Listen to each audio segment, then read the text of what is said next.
This video is only 1 minute and 17 seconds long. Sounds short, right?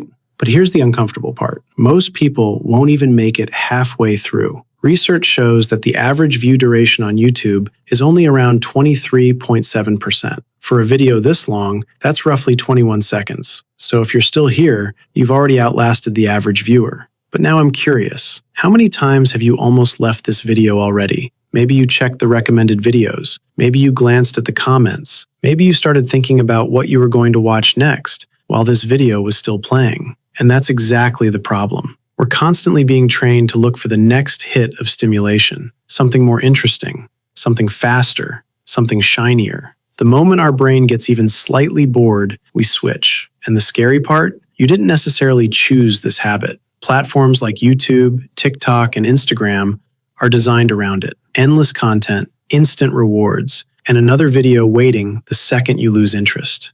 Your attention has become something these platforms compete for. So if you're still watching right now, congratulations. For the last 77 seconds, you didn't let an algorithm decide what you should look at next. But don't worry, you can go back to scrolling now.